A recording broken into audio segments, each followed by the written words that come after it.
अस्सलामुअलैकुम, आवाज आ रही है सबको? स्टार्ट करें हम।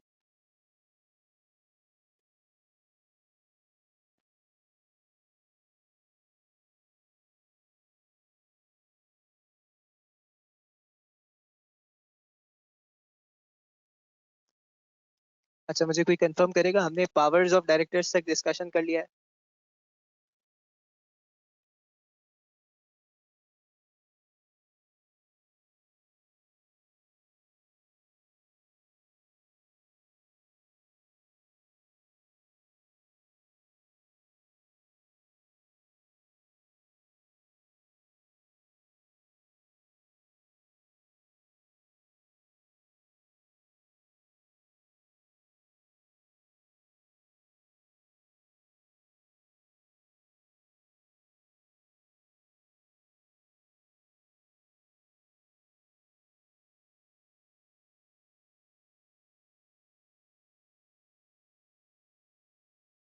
कहाँ तक डिस्कशन कर लिया ऐसे ना हमने?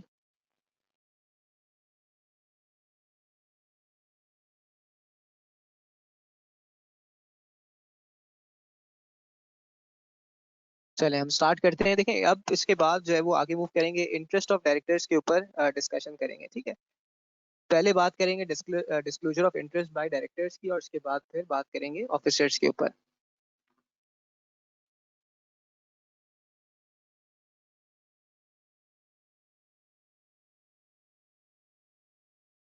अच्छा देखिए, अब वो कहता है कि भाई अगर कोई भी डायरेक्टर इंटरेस्टेड है, ठीक है, चाहे डायरेक्टली इंटरेस्टेड है, ठीक है, या इनडायरेक्टली इंटरेस्टेड है, ठीक है, तो अपने इंटरेस्ट को एक्सप्रेस करे। ठीक है, ठीक है, डायरेक्टर, चाहे डायरेक्टर जो है वो डायरेक्टली इंटरेस्टेड हो, ठीक है, या इनडायरेक्टली इंटरेस्टेड हो। इनडायरेक्टली इंटरेस्टेड का मतलब क्या? हमने कहा भाई रिलेटिव्स के थ्रू जो है वो इंटरेस्टेड है। ठीक है, तो उसने कहा भाई चाहे डायरेक्टली हो या इनडायरेक्टली हो, आपने क्या करना है? डिस्क्लोज करना है। अच्छा, डिस्क्लोजर किस चीज का देना है? आपने डिस्क्लोजर देना है कि भाई आपका इंटरेस्ट का नेचर क्या है, ठीक है, नेचर ऑफ इस कंसर्न, ठीक है, और फिर आपका इंटरेस्ट किस चीज के अंदर है। ठीक है, ऑब्वियसली किसी कॉन्ट्रैक्ट और अरेंजमेंट के अंदर इंटरेस्ट की बात करें हम, तो हमने कहा इफ एनी कॉन्ट्रैक्ट और अरेंजमेंट एंटर्ड इनटू और to be entered into by और ऑन बिहाफ ऑफ कंपनी। ठीक है, तो हमने कहा इस केस के अंदर डायरेक्टर क्या करेगा? अपने कंसर्न को, अपने जो भी कॉन्ट्रैक्ट है, जो भी अरेंजमेंट है, उसमें जो भी उसका कंसर्न है, ठीक है, जो भी इंटरेस्ट है, वो डिस्क्लोज करेगा। अब डिस्क्लोजर की दो पॉसिबिलिटीज है। या तो फर्स्ट टाइम जिस मीटिंग में, जिस बोर्ड ऑफ डायरेक्टर्स की मीटिंग में इस कॉन्ट्रैक्ट को रेज किया गया है, अंडर डिस्कशन आया है, उसी में अपने इंटरेस्ट को डिस्क्लोज कर दे। ठीक है, अगर वो उसी वक्त इंटरेस्टेड था। लेकिन ये हो सकता है कि जब कॉन्ट्रैक्ट डिस्कस किया जा रहा हो तो उस वक्त इंटरेस्टेड ना हो, सब्सिक्वेंटली इंटरेस्टेड हुआ हो। तो अगर सब्सिक्वेंटली इंटरेस्टेड हुआ है तो फिर उसके बाद जो बोर्ड ऑफ डायरेक्टर्स की मीटिंग हो उसमें डिस्क्लोज कर दे। लेकिन पॉइंट ये है कि आपने डिस्क्लोज करना है। ठीक है, अब उसने कहा कि भाई सफिशिएंट डिस्क्लोजर कब होगा? कि जब आपने एक जनरल नोटिस दिया है। कैसे जनरल नोटिस दिया है आपने? To board of directors that director is director और member of a specified body corporate, ठीक है, और partner of a specified firm. ठीक है, आप ये देंगे कि भाई फॉर एग्जांपल कंपनी का जिस दूसरी पार्टनरशिप फर्म के साथ अग्रीमेंट हो रहा है, कॉन्ट्रैक्ट हो रहा है, उसमें ये हमारा डायरेक्टर पार्टनर है, तो आप ये इंटरेस्ट बताएंगे, अपना डिस्क्लोज करेंगे यहाँ पे। ठीक है,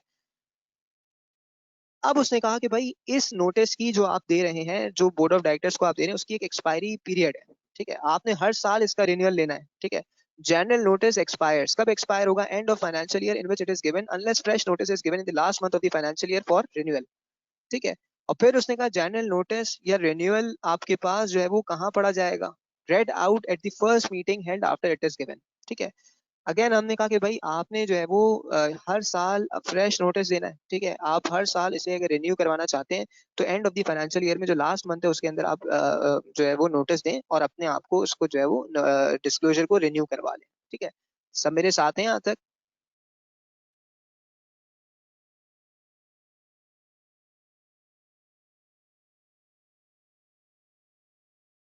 चले, वेरी गुड। अच्छा, इसके बाद interest of officers save as provided. ठीक है, the provision of section 205 save as provided, इसका मतलब क्या होता है? Save as provided.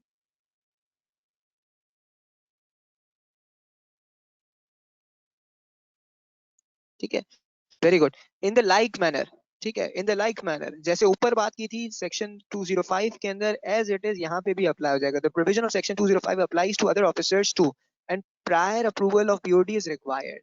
ठीक है, अगेन हमने कहा कि भाई इस केस के अंदर, अच्छा भाई इसके बाद जिस तरह से डायरेक्टर को डिस्क्लोज करना है, वैसे ही chief executive officer, company secretary, CFO, ठीक है, जो भी अदर ऑफिसर्स के अंदर फॉल करता है, हमने कहा उसने भी यहाँ पे जो है वो अपने डिस्क्लोजर देना है, prior approval of BOD required. ठीक है, सब मेरे साथ हैं यहाँ तक। इसके बाद अब वो कह रहे हैं कि भाई जिस मीटिंग के अंदर डायरेक्टर इंटरेस्टेड हो, क्या वो उसके अंदर पार्टिसिपेट कर सकता है या नहीं कर सकता। तो उसने कहा interested director not to participate और vote in the proceedings of directors. ठीक है, उसने कहा भाई इंटरेस्टेड डायरेक्टर जो है वो क्या, इंटरेस्टेड डायरेक्टर का मतलब अगर लिस्टेड कंपनी है या अदर देन लिस्टेड कंपनी है, सुनेंगे सब यहाँ पे दो तीन केसेस के अंदर से इसे डिवाइड किया। उसने कहा भाई अगर लिस्टेड कंपनी है, ठीक है, और अगर मटेरियल पर्सनल इंटरेस्ट है डायरेक्टर का जो इंटरेस्टेड है, तो वो उस बीओडी की मीटिंग में प्रेजेंट ही नहीं होगा, बैठेगा ही नहीं। ठीक है, कि जिस मीटिंग के अंदर उसका मटेरियल पर्सनल इंटरेस्ट हो इस कॉन्ट्रैक्ट को पास करवाने के अंदर, इस अरेंजमेंट को थ्रू करवाने के अंदर, तो वो उस लिस्टेड कंपनी की बोर्ड ऑफ डायरेक्टर्स की मीटिंग के अंदर बैठेगा ही नहीं। दूसरा केस क्या है कि अगर अदर देन लिस्टेड कंपनी हो, अब चाहे मटेरियल हो या इमटेरियल हो, या लिस्टेड कंपनी जहां पे उसका पर्सनल इंटरेस्ट मटेरियल नहीं है, तो उस केस में क्या होगा कि भाई not take part in the discussion, not vote. ठीक है, बैठ सकता है लेकिन बात नहीं कर सकता, वोट कास्ट नहीं कर सकता, प्रेजेंस जो है उसकी कोरम के लिए काउंट नहीं की जाएगी। इस पर्पजेस के लिए, कोरम को फुलफिल करने के लिए इसकी जो प्रेजेंस है उसे काउंट नहीं किया जाएगा। ठीक है, और अगर वो वोट देता है तो उसका वॉइड वोट क्या हो जाएगा, वॉइड हो जाएगा। ठीक है, अच्छा भाई व्हाट इफ के सारे डायरेक्टर्स या मेजोरिटी ऑफ डायरेक्टर्स इंटरेस्टेड हो किसी एक चीज के अंदर, तो उस केस में क्या होगा। ठीक है, उस केस में आपके पास कोई ऑप्शन ही नहीं है सिवाय इसके कि आप क्या करें, जनरल मीटिंग का अप्रूवल ले लें फिर। ठीक है, अब वो कहता है कि भाई एक्सेप्शंस क्या है, कि इंटरेस्टेड डायरेक्टर इंटरेस्टेड हो लेकिन फिर भी उस पर कोई रिस्ट्रिक्शंस ना लगे। फॉर एग्जांपल इंटरेस्टेड है तब भी वो डिस्कशन में पार्टिसिपेट कर रहा है, इंटरेस्टेड है तब भी वो क्या कर रहा है, वोट कास्ट कर रहा है, इंटरेस्टेड है तब भी उसकी प्रेजेंस जो है वो कोरम के लिए काउंट की जा रही है। वो सिनेरियोज क्या होंगे, तो उसने कहा भाई वो सिनेरियोज ये होंगे कि अगर कोई प्राइवेट कंपनी है, नॉट अ सब्सिडरी और होल्डिंग ऑफ पब्लिक कंपनी। ठीक है, तो ये एक सिनेरियो हो सकता है। दूसरा सिनेरियो क्या होगा कि भाई कंपनी जो है वो, सुनेंगे सब, ठीक है, अगर आप एक प्राइवेट कंपनी के अंदर इंटरेस्टेड है, ठीक है, ऐसी प्राइवेट कंपनी के जो सब्सिडरी और होल्डिंग ऑफ पब्लिक कंपनी नहीं है, तो उस केस के अंदर उसने कहा ये रेस्ट्रिक्शंस अप्लाई नहीं होंगी। इंटरेस्टेड डायरेक्टर डिस्कशन में भी पार्ट ले सकता है चाहे वो इंटरेस्टेड हो, वोट भी कास्ट कर सकता है, उसका वोट वॉइड भी नहीं होगा और उसकी कोरम के लिए प्रेजेंस भी काउंट हो जाएगी। इसके बाद वो कहता है कि भाई फॉर एग्जाम्पल अगर कंपनी जो है वो श्योरिटी है, ठीक है, किस चीज के लिए, इंटरेस्टेड डायरेक्टर के लिए, कि अगर कोई लॉस सफर होता है उसकी वजह से। ठीक है, क्यों हुआ, सुनेंगे, बड़ी बड़ी इंपॉर्टेंट बात है। ठीक है, उसने कहा भाई इंटरेस्टेड डायरेक्टर क्या कर रहा है, सुने, इंटरेस्टेड डायरेक्टर ने कंपनी के बिहाफ पे कोई काम किया है। ठीक है, कोई भी ऐसी ट्रांजैक्शन इसने एग्जीक्यूट की है which has been approved by board of directors या जनरल मीटिंग। ठीक है, तो उस केस में क्या कंपनी इंडेमनिटी या इंश्योरेंस का कॉन्ट्रैक्ट करवा सकती है, और अगर ऐसा कोई कॉन्ट्रैक्ट करवा रही है तो क्या उसमें इसकी रिस्ट्रिक्शन होगी इसके ऊपर। ठीक है, तो उसने कहा रिस्ट्रिक्शन नहीं होगी।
अच्छा यार, मुझे 5 मिनट दे दें, मैं जो है वो रिज्यूम करता हूँ क्लास।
चले स्टार्ट करते हैं। आवाज आ रही है सबको? क्लियर है आवाज?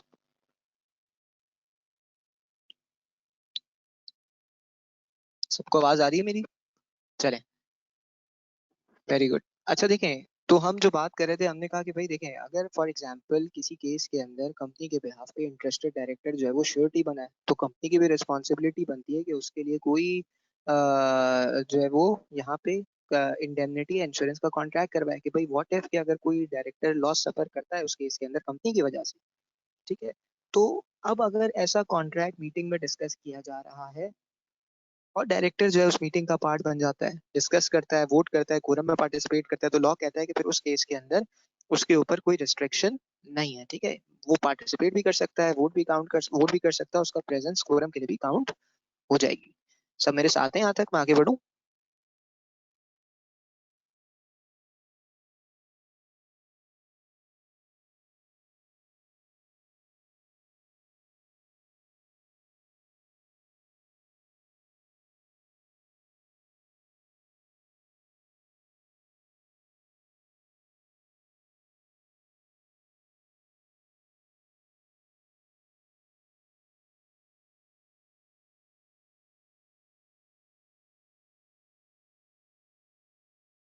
चलिए जी। इसके बाद declaring a director to be lacking fiduciary behaviour, ठीक है। अब यहाँ पे वो कहता है कि भाई अगर आप फॉर एग्जांपल कोई ऐसे डायरेक्टर, अगर फॉर एग्जांपल आप एक डायरेक्टर हैं, ठीक है, तो आपकी फिडेशियरी रिस्पॉन्सिबिलिटीज भी हैं, लीगल रिस्पॉन्सिबिलिटीज हैं, ठीक है। अब उसने कहा कि भाई अगर आप फिडेशियरी बिहेवियर के अंदर कोई लैकिंग है आपकी, ठीक है, और ये लैकिंग किसने आइडेंटिफाई की है, ठीक है, तो उसने कहा ये लैकिंग आइडेंटिफाई की है कोर्ट ने, ठीक है। तो उसने कहा after providing opportunity of being heard, क्या कर सकती है कोर्ट जो है वो एक ऑर्डर पास कर सकती है जिसके थ्रू आपको एक ऐसा डायरेक्टर क्लासिफाई करें कि जो फिडेशियरी बिहेवियर जिसका लैकिंग के अंदर है। कब ऐसा होगा? कि जब आपने जो है वो कोई ऐसा काम किया है against the provisions of interest by directors, interest by officers, interest by interested director not to participate और vote in the BOD proceedings या रिलेटेड पार्टी ट्रांजैक्शंस। इनमें से किसी एक सेक्शन के अगेंस्ट अगर आप जाते हैं, तो उस केस के अंदर कोर्ट क्या कर सकता है, कोर्ट आपके अगेंस्ट जो है वो एक ऑर्डर पास करेगा और आपको एक ऐसा डायरेक्टर डिक्लेयर कर देगा कि जो फिडेशियरी बिहेवियर नहीं ऑप्ट किया जिसने, ठीक है, जिसके बिहेवियर के अंदर फिडेशियरी बिहेवियर जो है वो लैक करता है।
अच्छा भाई, इसके बाद disclosure to members of directors interest in contract appointing chief executive और कंपनी सेक्रेटरी, ठीक है।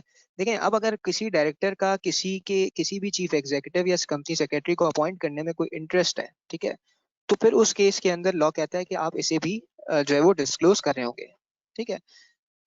क्या चीज डिस्क्लोज कर रहे होंगे? एवरी डायरेक्टर इंटरेस्टेड डायरेक्टली और indirectly in appointment of chief executive, whole time director और company secretary shall disclose nature of interest or concern at BOD meeting of approval of such contract and not participate or vote in such BOD meetings.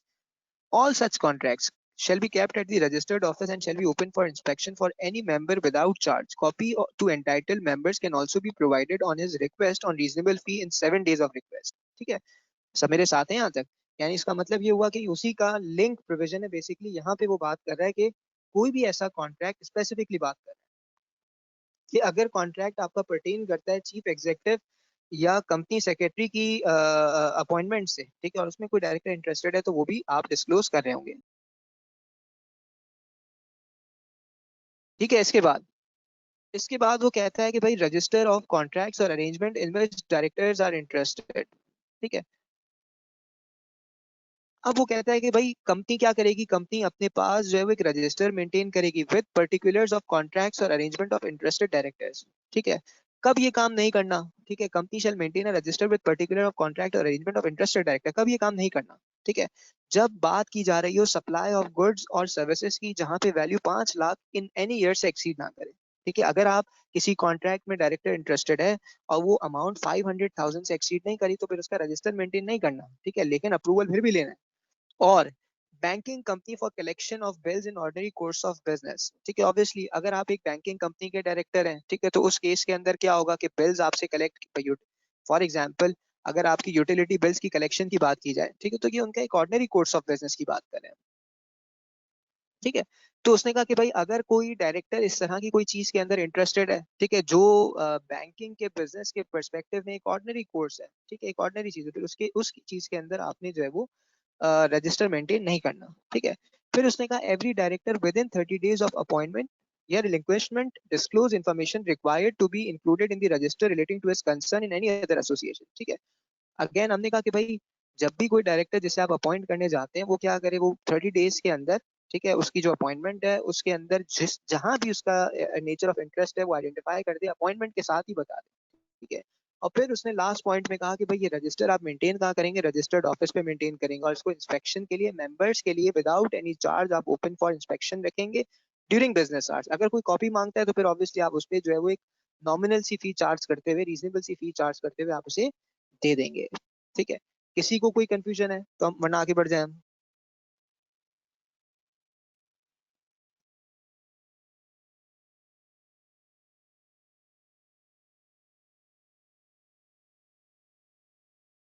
चलें इसके बाद contracts of employment with directors. ठीक है, every company except private company shall keep at its registered office. ठीक है, if contract is in writing, copy of contract. If contract is not in writing, a written memo about the terms. Copy of contracts और memos क्या है? Free inspection for members। ठीक है, देखें, सुनेंगे, अब यहाँ पे वो कह रहा है कि भाई अगर डायरेक्टर्स के साथ एम्प्लॉयमेंट का कॉन्ट्रैक्ट हुआ हुआ है, एग्जीक्यूटिव डायरेक्टर्स की बात कर रहा है, ठीक है, अगर आपका फॉर्मल कोई अग्रीमेंट है तो वो अग्रीमेंट आप मेंटेन करें। और अगर आप प्राइवेट कंपनी के अलावा, क्योंकि देखिए प्राइवेट कंपनी तो घर की कंपनी होती है ना, मैं और आपने मिलके, हम दोनों एक दूसरे को जानते हैं, हमने मिलके बना ली। लेकिन पब्लिक कंपनी में ऐसा नहीं होता। Every company except private company shall keep at its registered office if contract is in writing copy of the contract. और अगर ईमेल पे कन्वर्सेशन हुई है, मेमो बनाया गया, तो वो मेमो आप रख दें। ठीक है, एनीवेज, इसके बाद इसके बाद वो कहता है रिलेटेड पार्टी ट्रांजैक्शंस। ठीक है, रिलेटेड पार्टी ट्रांजैक्शंस के अंदर आपके पास पहले तो ये समझ लें कि रिलेटेड पार्टी होती क्या है। ठीक है, क्योंकि अब आप अकाउंटिंग भी पढ़ लें तो आपको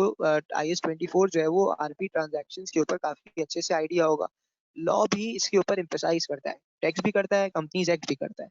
ठीक है, अब उसने कहा भाई रिलेटेड पार्टी में कौन कौन आएगा? डायरेक्टर और हिज रिलेटिव, की मैनेजेरियल पर्सनल और his relative, firm in which director or manager or his relative is partner, private company in which director और मैनेजर इज अ मेंबर और डायरेक्टर। ये सारी बातें हम पहले कर चुके हैं। कोई भी ऐसी फर्म जिसमें ये डायरेक्टर जो है पार्टनर हो, कोई भी ऐसी प्राइवेट कंपनी जिसमें ये डायरेक्टर जो है वहां पे मतलब ये है कि डायरेक्टर हो, या कोई भी ऐसी पब्लिक कंपनी जिसमें इन विच डायरेक्टर और मैनेजर इज डायरेक्टर और holds with relatives any shares of its paid up capital, या कोई भी body corporate whose chief executive और manager is accustom to act in accordance with directions of director और manager. देखिए ये जो वर्ड मैनेजर यूज हो रहा है ना, देखिए ये मैनेजर किस चीज के लिए, इंशाल्लाह जब आप लिक्विडेशन पढ़ेंगे तो उसके उस केस के अंदर आप देखेंगे कि भाई अगर एसईसीपी की तरफ से रिसीवर मैनेजर की जो बात करते हैं ना आपके, कोई पर्सन एडमिनिस्ट्रेटर बेसिकली अगर आप अपॉइंट करवा दें, ठीक है, तो ये उसकी बात करें, ठीक है।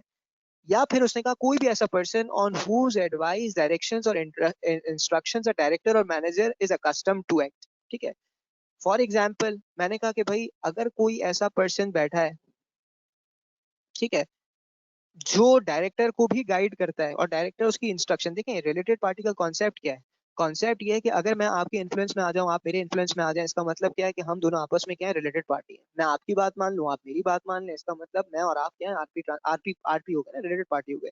लॉ कहता है कि यहाँ पे मसला है, मसला क्या है कि जहां आरपी बनेगी वहां पे फेयर मार्केट वैल्यू की बात नहीं होगी, वहां आर्म्स लैंड ट्रांजैक्शन की बात नहीं होगी, वहां पे वैल्यूज जो है वो ओपन मार्केट की बेसिस पे डिस्कशन नहीं होंगी। इसलिए वो रिलेशनशिप्स आइडेंटिफाई कर लो जिसके थ्रू आप जो है वो फर्दर इसके बाद बात करो कि अगर ये रिलेशनशिप्स मिल जाए तो इसका मतलब भाई मैं और मेरी वाइफ, ठीक है, हमने कहा कि भाई ये आरपी है।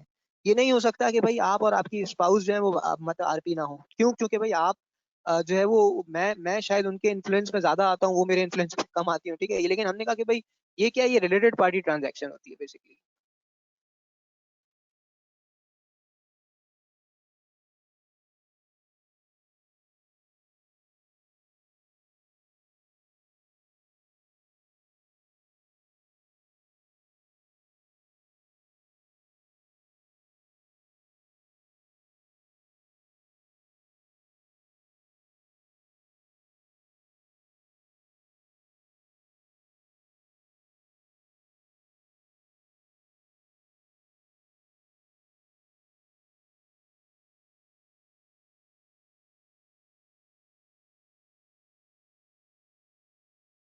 ठीक है, तो इसके बाद कह रहा है कि any company which is holding subsidiary और एसोसिएटेड ऑफ सच कंपनी, ठीक है, ऑब्वियसली हमने कहा ग्रुप कंपनीज की बात करा है, या subsidiary of holding company to which it is, ठीक है। देखें आपके पास होल्डिंग सब्सिडरी और एसोसिएटेड ऑफ सच कंपनी, ठीक है, होल्डिंग एसोसिएट और सब्सिडरी ऑफ सच कंपनी, पहली ट्रांजैक्शन, ठीक है। इसी तरह से उसने कहा subsidiary of holding company to which it is also a subsidiary, ठीक है। यानी इसका मतलब क्या हो गया कि भाई सिस्टर कंसर्न्स की बात करें ना, ठीक है। Subsidiary of holding company to which it is also या इसके अलावा कोई और स्पेसिफाइड पर्सन, पर रिलेटिव के अंदर कौन फॉल करेगा, उसने कहा भाई स्पाउस, सिबलिंग्स, ठीक है, और फिर आपके असेंडेंट्स और डिसेंडेंट्स जो है वो फॉल करेंगे। इसी तरह ऑफिस ऑफ प्रॉफिट का क्या मतलब है, वो प्रॉफिट जहां से आपको रेम्यूनरेशन मिले। अब उसने कहा if held by director, director receives the remuneration over and above the remuneration entitled, ठीक है। If held by individual other than a director or any firm, private company या body corporate, the remuneration it receives, ठीक है। In short अगर हम बात करें तो हमने कहा कि भाई इन रिलेशंस के अंदर से, इन रिलेटेड पार्टी ट्रांजैक्शन, मतलब इन रिलेटेड पार्टीज में से अगर आप किसी भी एक जगह फॉल करेंगे, इसका मतलब आप आरपी बना रहे हैं, और जब आप आरपी बना रहे हैं तो आपके ऊपर सेक्शन 208 जो है वो अप्लाई कर जाएगा। सब मेरे साथ है यहाँ तक, किसी को कोई कंफ्यूजन तो नहीं है? मरियम क्लियर है? एहसन और जो जो बच्चे सुन रहे हैं सब साथ है मेरे?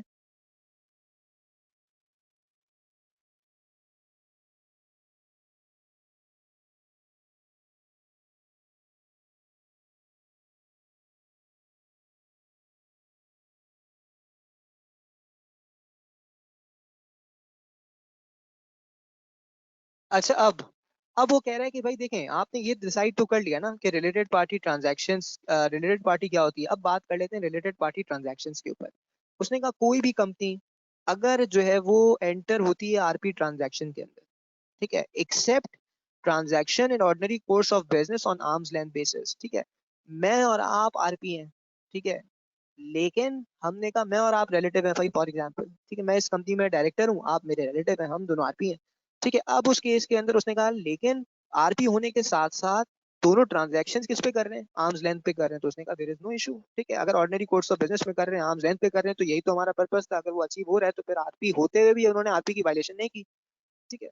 तो company enter into RP transactions except, exception दे दी, as per the policy approve by the board, ठीक है। अगर आप आरपी ट्रांजैक्शन में एंटर हो रहे हैं तो आपने बोर्ड ऑफ डायरेक्टर्स का अप्रूवल लेना है, ठीक है, for buy sale of goods, ठीक है, यानी कोई भी ट्रांजैक्शन, अब ट्रांजैक्शंस को उसने स्पेसिफाई किया, by sale of property, lease of property, rendering of service, appointment of agent for supply और परचेज ऑफ गुड्स और सर्विस, या such RPs appointment to any office of the profit of company its subsidy और associated company, ठीक है। अगर majority of directors interested है तो फिर आप क्या करेंगे, अप्रूवल ऑफ जनरल मीटिंग लेंगे थ्रू स्पेशल रेजोल्यूशन, ऊपर ही पढ़ चुके आप, ठीक है। फिर उसने लिखा कि भाई RP contracts referred in directors report with, देखें अगर आप कोई आरपी का कॉन्ट्रैक्ट और आरपी की ट्रांजैक्शंस करते हैं, ठीक है, तो डायरेक्टर्स रिपोर्ट में भी आप उसको रेफर करें। क्यों? क्योंकि डायरेक्टर्स रिपोर्ट तो आपकी अपनी रिपोर्ट है ना, तो अगर उसके अंदर आप रेफर करेंगे तो जस्टिफिकेशन देंगे भाई क्यों एग्जीक्यूट किया, अगर क्यों जरूरत पड़ी कि आर्म्स लेंथ को वायलेट करें, ठीक है, तो आप उसमें वो चीज लिखेंगे। इसी तरह से लिखा है एससीसीपी में specify the records to be kept for RP transactions. में स्पेसिफाई का मतलब ये है कि उसने एक अलग से रेगुलेशंस बना दिए जो मैंने आपके साथ डिस्कस करने हैं, ठीक है। मतलब ये पूरे रेगुलेशंस हैं, इन्वेस्टमेंट इन एसोसिएटेड कंपनीज रेगुलेशन 2017, ये मैं इंशाल्लाह आपके साथ डिस्कस करूंगा, ठीक है। तो वहां पे सारी बातें लिखी हैं। If contracts or arrangement is entered into by any director, other employee without obtaining approval of the board of directors general meeting, and if not ratified by board of directors or shareholders in 90 days of contract or arrangement, it shall be voidable at the option of board of directors. And if contract is with RP to director or authorized by any other director, the directors concerned shall indemnify the company for such loss incurred. Company is also allowed to proceed to recover from such director employees who had entered into such contract. देखिए बड़ी important बात कर रहा है, वो कह रहा है कि भाई एक ऐसा कॉन्ट्रैक्ट है जिसमें डायरेक्टर इंटरेस्टेड है, लेकिन उसने अप्रूवल लिए बगैर कॉन्ट्रैक्ट को एग्जीक्यूट कर दिया, लेकिन सब्सिक्वेंटली क्या हुआ कि बोर्ड ने या शेयर होल्डर्स ने with in 90 days of contract इसे रेटिफाई नहीं किया, इसे अप्रूव नहीं किया फिर भी, ठीक है। तो उस केस में क्या होगा कि डायरेक्टर्स क्या करेंगे, इंडेमनिफाई करेंगे कंपनी को। कोई भी लॉस अगर डायरेक्टर्स की वजह से कंपनी को होता है तो डायरेक्टर्स इंडेमनिफाई करेंगे और कंपनी जो है वो डायरेक्टर से रिकवर करेगी, ठीक है। क्यों? क्योंकि इनकी वजह से कंपनी को लॉस हुआ है। और अगर कोई कॉन्ट्रीवेंशन होती है इस प्रोविजन की तो लिस्टेड कंपनी के केस के अंदर इम्प्रिजनमेंट 3 इयर्स की और फाइन 5 मिलियन का, या दोनों हो सकता है। और अगर अदर कंपनी है तो फिर उस केस के अंदर लेवल 2 की पेनल्टी चार्ज की जा सकती है। सब मेरे साथ हैं यहाँ तक?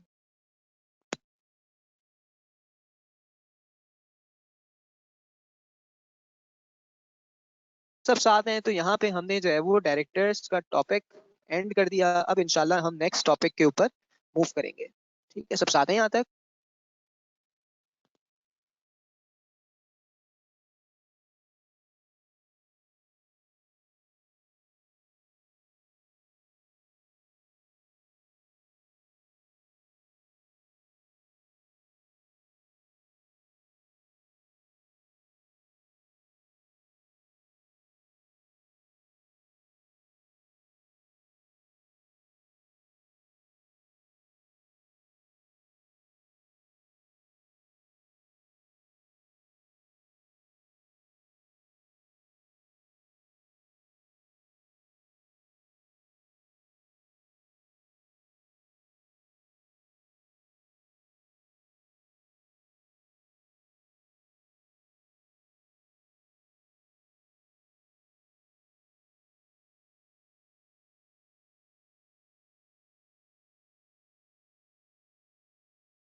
चलें अब अदर ऑफिसर्स के ऊपर बात कर लेते हैं भाई, जल्दी से इधर आ जाएं, सबका फोकस यहाँ पे रहे, ठीक है। हमने बहुत आगे जाना है, हमने ये डिसाइड किया हुआ है, हमारा जो प्लान है कि एक क्लास में जो है वो हम ऑब्वियसली, क्योंकि आपकी बहुत सारे मल्टीपल सब्जेक्ट्स होते हैं, ठीक है, और फिर लॉ के ही जो है वो 2 टीचर्स भी हैं, ठीक है।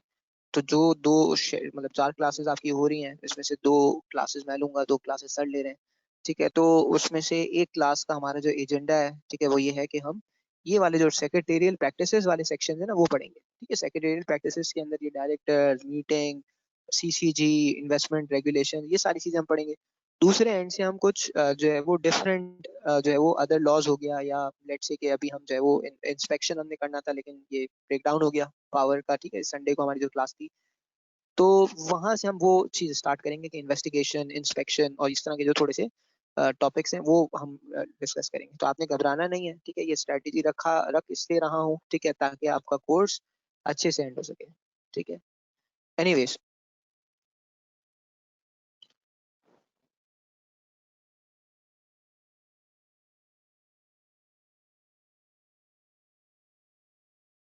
अच्छा भाई देखें, अब कहता है कि भाई अदर ऑफिसर्स की जब भी मैं बात करूंगा तो कंपनीज एक्ट के अंदर ऑफिसर को इसने इस तरह डिफाइन किया कि कोई भी डायरेक्टर, कोई भी चीफ एग्जीक्यूटिव, कोई भी सीएफओ या कोई भी कंपनी सेक्रेटरी, ठीक है, ये ऑफिसर की डेफिनेशन में आता है। अब उसने कहा भाई चीफ एग्जीक्यूटिव कौन होता है? ऑब्वियसली हमने कहा एक इंडिविजुअल होगा, नेचुरल पर्सन की बात कर रहा है, लेकिन वो किसके कंट्रोल में होता है? हमने कहा भाई वो under the control and management of board of directors होता है। उसको पावर्स किसने दी होती है? हमने कहा interested with the powers of management of affairs, ठीक है, कंपनी को रन कर रहा होता है, ठीक है। डायरेक्टर या उनमें से ही कोई एक पर्सन हो सकता है और उसके साथ कॉन्ट्रैक्ट भी किया जा सकता है अंडर अ कॉन्ट्रैक्ट और सर्विस और अदरवाइज, ठीक है। तो हमने कहा ये सारे कैरेक्टरिस्टिक होते हैं एक चीफ एग्जीक्यूटिव के अंदर, ठीक है, सीईओ के अंदर, ठीक है, जो कंपनी को रन कर रहा होता है। अब वो कहता है कि भाई देखो चीफ एग्जीक्यूटिव भी डायरेक्टर्स की तरह कुछ टाइप्स हैं इसकी।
एनीवे स्टार्ट करते हैं। देखें,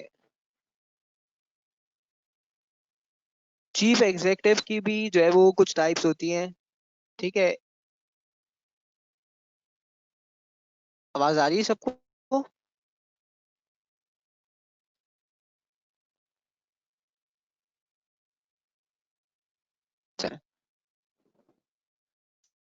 फर्स्ट चीफ एग्जीक्यूटिव क्या होता है, सब्सिक्वेंट चीफ एग्जीक्यूटिव क्या होता है, और कैजुअल चीफ एग्जीक्यूटिव क्या होता है, ठीक है। हमने फर्स्ट डायरेक्टर पढ़ा, सब्सिक्वेंट डायरेक्टर पढ़ा, कैजुअल डायरेक्टर पढ़ा, ठीक है। उसके अलावा और भी डायरेक्टर्स की टाइप्स पढ़ी, लेकिन फर्स्ट चीफ एग्जीक्यूटिव कौन होता है? उसने कहा भाई अपॉइंटमेंट और रिटायरमेंट, ए और आर, ठीक है, by subscriber of memorandum with the documents of incorporation, ठीक है। जैसे ही कंपनी बनेगी वैसे ही चीफ एग्जीक्यूटिव भी आ जाएगा। कब तक रहेगा? टिल फर्स्ट एजीएम, ठीक है, सेम टाइम पीरियड जो फर्स्ट डायरेक्टर का होता है, unless resigns early, ceases to hold office या shorter period fixed by the subscriber of memorandum। अच्छा भाई, सब्सिक्वेंट चीफ एग्जीक्यूटिव का क्या है? अपॉइंटमेंट और रिटायरमेंट का पीरियड क्या होगा? उसने कहा भाई अपॉइंटमेंट इसकी होगी, करेगा कौन? बाय बोर्ड ऑफ डायरेक्टर्स, कितने डेज के अंदर? Within 14 days of election of directors, ठीक है। रिटायरमेंट कब है? Not more than 3 years from the date of appointment, ठीक है। अच्छा भाई, अगर मैं कैजुअल की बात करूं तो कैजुअल की अपॉइंटमेंट और रिटायरमेंट का क्या टाइम पीरियड है? उसने कहा भाई कैजुअल की अपॉइंटमेंट करेंगे bye board of directors with in 14 days of casual vacancy, ठीक है। देखो, पीरियड वही है, सिर्फ 14 डेज ऐड हो गए, ठीक है। जैसे सब्सिक्वेंट के अंदर इलेक्शन हुए तो इलेक्शन के बाद 14 दिन बाद, ठीक है। कैजुअल के अंदर bye board of directors with in 14 days of casual vacancy, और रिटायरमेंट कब तक है? टिल रिमाइंडर पीरियड, ठीक है। अब उसने कहा कि भाई क्या रीअपॉइंटमेंट हो सकती है? बिल्कुल रीअपॉइंटमेंट हो सकती है ऑन एक्सपायरी ऑफ टर्म, ठीक है। जनरल रिस्पॉन्सिबिलिटी इनकी क्या है? कोई भी किसी भी तरह का कोई भी डायरेक्टर हो अपनी काम को उस वक्त तक परफॉर्म करता रहे जब तक सक्सेसर्स अपॉइंट ना हो जाए। रिटायरमेंट के टाइम पे भी ये नहीं होगा कि भाई रिटायरमेंट हुई तो छोड़ के चले गए, जब तक नया बंदा आके अपनी सीट पे चार्ज ना ले ले तब तक आप करेंगे, अनलेस आपको निकाला गया हो किसी भी फॉल्ट की वजह से। अगर आपको निकाला गया तो फिर आपका रुकने का कोई पॉइंट नहीं बनता, अदरवाइज जब तक सक्सेसर्स ना आ जाए तब तक आप जो है वो रुके रहेंगे। टर्म्स एंड कंडीशंस कौन डिसाइड करेगा? उसने कहा भाई बोर्ड ऑफ डायरेक्टर्स करेंगे या कंपनी जनरल मीटिंग होगा, ठीक है। फिर उसने कहा कि भाई अगर आप डायरेक्टर नहीं है तो आपको एक एडिशनल स्टेटस दे दिया गया। वो एडिशनल स्टेटस किस चीज का है? कि भाई chief executive shall be deemed to be a director, ठीक है। आप डायरेक्टर नहीं भी हो तब भी आपको डीम्ड डायरेक्टर कंसिडर कर लिया गया। इसी तरह उसने कहा कि भाई वो रेस्ट्रिक्शंस जो आपने डायरेक्टर्स के लिए पड़ी थी, ठीक है, डायरेक्टर के लिए जो डिस्क्वालिफिकेशन क्राइटेरिया है, ठीक है, या इनएलिजिबिलिटी क्राइटेरिया है, वही same restrictions on appointment chief executive के लिए भी है। यानी अगर आपका एग्जामिनर कोई भी एक पॉइंट उठाता है और वो कहता है 153 से उठाता है, 171 से उठाता है या 172 से उठाता है, तो आपने ये घबराना नहीं है कि भाई ये तो डायरेक्टर्स के लिए था। उसने कहा नहीं, वो क्राइटेरिया जो डायरेक्टर्स के लिए था वो इक्वली अप्लाई हो जाएगा चीफ एग्जीक्यूटिव के लिए भी। क्यों? क्योंकि इससे पहले वाले पॉइंट में मैंने डायरेक्टर को यानी चीफ एग्जीक्यूटिव को डीम डायरेक्टर बना दिया, तो वो पॉइंट सारे इस पे भी अप्लाई होने चाहिए। अब उसने कहा कि भाई रिमूवल कैसे होगी? उसने कहा रिगार्डलेस ऑफ आर्टिकल्स और अग्रीमेंट, ठीक है, कुछ भी कहीं भी लिखा हो, ठीक है, लेकिन रिमूवल कैसे हो सकती है, at least 3/4 of board of directors माने या स्पेशल रेजोल्यूशन आपने किया हो, ठीक है, यानी not less than 3/4 of board of directors और स्पेशल रेजोल्यूशन, यानी कंपनी जनरल मीटिंग हो, ठीक है, या फिर बोर्ड ऑफ डायरेक्टर्स 3/4 हो, तो ये हो सकता है, ठीक है। और अगर गवर्नमेंट और अथॉरिटी और person authorise by it power to remove chief executive if more than 75% of the voting rights held by the government, ठीक है। इसका मतलब क्या हुआ कि भाई क्या गवर्नमेंट या उसकी कोई अथॉरिटी किसी चीफ एग्जीक्यूटिव को हटा सकती है, उसने कहा बिल्कुल हटा सकती है, प्रोवाइडेड कि उसके पास more than 75% of voting rights company के अंदर। फिर उसने कहा कि भाई chief executive is not going to engage himself in any business competing with the company's business. For example अगर मैं एक पेप्सी का चीफ एग्जीक्यूटिव हूँ, अब मैं पेप्सी जैसी दूसरी जो है वो मतलब कोई चीज बना के बैठ जाऊं और मैं उसको सेल करना स्टार्ट कर दूं, तो उसने कहा भाई ये काम नहीं हो सकता, क्यों? क्योंकि ये बिजनेस सेम नेचर का है और कॉम्पीटिंग नेचर का है। तो chief executive of public company अपने आप को किसी भी ऐसे काम में एंगेज नहीं कर सकता जो डायरेक्टली या इनडायरेक्टली सेम नेचर का हो या कॉम्पीटिंग बिजनेस हो, ठीक है, कंपनी का या उसकी सब्सिडी का, ठीक है। तो उसने कहा नहीं कर सकता। अगर आपका कोई ऐसा इंटरेस्ट है तो आप अपॉइंटमेंट के साथ साथ इसको डिस्क्लोज भी कर देंगे कि भाई मेरा ये इंटरेस्ट है, ताकि दूसरे डायरेक्टर्स अलर्ट हो जाएं कि भाई आपका इंटरेस्ट है, ठीक है। तो ये तो बातें थी सारी चीफ एग्जीक्यूटिव से पर्टेनिंग। अब थोड़ी सी बात कर लेते हैं हम चेयरमैन से पर्टेनिंग। चेयरमैन कौन होता है? हमने कहा जो चीफ एग्जीक्यूटिव रिपोर्ट करता है बोर्ड ऑफ डायरेक्टर्स को और बोर्ड ऑफ डायरेक्टर्स रिपोर्ट करते हैं chairman of board of directors को, ठीक है। अब इसका भी अपॉइंटमेंट और रिटायरमेंट का क्राइटेरिया जरा सुन लें। हमने कहा भाई अपॉइंटमेंट कब होगी, ठीक है, वही क्राइटेरिया जो ऊपर दिया हुआ है कि बोर्ड ऑफ डायरेक्टर्स, अच्छा पहली बात ये लिस्टेड कंपनी के लिए, अदर देन लिस्टेड कंपनी के लिए तो बात ही नहीं हो रही, ठीक है, सिर्फ और चेयरमैन मैंडेटरी का है लिस्टेड कंपनी के केस के अंदर। उसने कहा board of directors of listed company in 14 days of election of directors from non executive director, यानी इसका मतलब क्या हुआ कि भाई लिस्टेड कंपनी का चेयरमैन कब आएगा, ठीक है, डायरेक्टर्स के इलेक्शन के 14 दिन के अंदर अंदर। और किसमें से सेलेक्ट होगा? नॉन एग्जीक्यूटिव डायरेक्टर्स में से।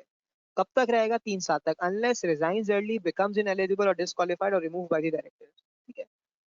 फिर हमने कहा चेयरमैन का रोल क्या होगा? वो जो बीओडी डिफाइन करे, ठीक है, BOD to define the roles of chairman and chief executive, ठीक है। लेकिन इसका जनरली रोल क्या होता है कि भाई ये बोर्ड ऑफ डायरेक्टर्स को लीड करता है और जो बीओडी के फंक्शंस हैं उसको इफेक्टिवली जो है वो डिलीवर करने के लिए अपना जो है वो रोल प्ले करता है। इसी तरह से हमने कहा भाई जिस तरह डायरेक्टर्स रिपोर्ट आती है वैसे चेयरमैन की रिपोर्ट भी आती है, ठीक है। फाइनेंशियल जब इशू हो जाएंगे, फाइनेंशियल स्टेटमेंट जब इशू होंगे, तो उस केस के अंदर it shall contain a review report by chairman on overall performance of the board of directors including effectiveness of board of directors in achieving the objectives, ठीक है। जैसे डायरेक्टर्स रिपोर्ट बनती है वैसे ही आपके पास अगर आपने इनमें से किसी भी प्रोविजन को कॉन्ट्रवीन किया, कॉन्ट्रवेंशन की आपने, फॉलो नहीं किया, तो उस केस के अंदर उसने कहा कि डिबार्ड फ्रॉम बिकमिंग डायरेक्टर और chief executive for more not more then 5 years, 5 साल के लिए आपको निकाल दिया जाएगा ऑफिस से, ठीक है। अब वो कहता है कि भाई इसी तरह से वो कहता है कि पब्लिक कंपनी टू हैव, अच्छा चेयरमैन लिस्टेड कंपनी के पास होगा लेकिन कंपनी सेक्रेटरी पब्लिक कंपनी के पास होगा, यानी पब्लिक के अंदर लिस्टेड अनलिस्टेड दोनों आ जाते हैं। अच्छा भाई ये क्राइटेरिया आपके लॉ ने नहीं बताया, ठीक है, तो इसको हमने पिक कर लिया, कहाँ से ले लिया, ठीक है, rule 14B of companies general provision and form rule 1985। अब मैंने ये लिख दिया है आपके लिए, ठीक है, ताकि क्योंकि अब आप ये फाइनल में भाई इसके बाद तो आपका कोई लॉ का पेपर है नहीं, तो इसलिए मैंने यहाँ लिख दिया है आपकी कन्वीनियंस के लिए। अब आप चाहें तो इसे याद कर लें, ठीक है। ये प्रोविजन जो है ना, general companies general provision and form rules 1985, ये आपके लॉ का पार्ट स्पेसिफिकली नहीं है,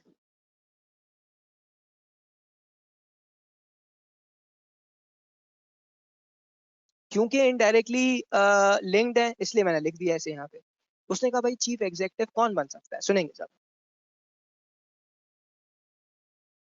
उसने कहा कोई भी मेंबर, ठीक है, recognise body of professional accountants और रिकग्नाइज बॉडी ऑफ कॉर्पोरेट और चार्टर्ड सेक्रेटरीज, ठीक है, आई कैप का, आईसीएमए का, ठीक है, या अगर सेक्रेटेरियल प्रैक्टिसेस की सर्टिफिकेशन उसने की भी हो, 2 years of relevant experience plus master degree in business और कॉमर्स, बीबीए किया हुआ हो, ठीक है, या सॉरी एमबीए किया हुआ हो, और law graduate from university recognise, LLB किया हुआ हो उसने, ठीक है, साथ में 2 साल का एक्सपीरियंस हो, या फिर रिटायर्ड गवर्नमेंट सर्वेंट ग्रेड 19 का हो या equivalent, plus not less than 15 years of service की भी हो, ठीक है, ग्रेड 19 का ऑफिसर हो और 15 साल से कम उसने जो है सर्विस दी हो, तो वो कंपनी का पब्लिक कंपनी का कंपनी सेक्रेटरी बन सकता है, ठीक है।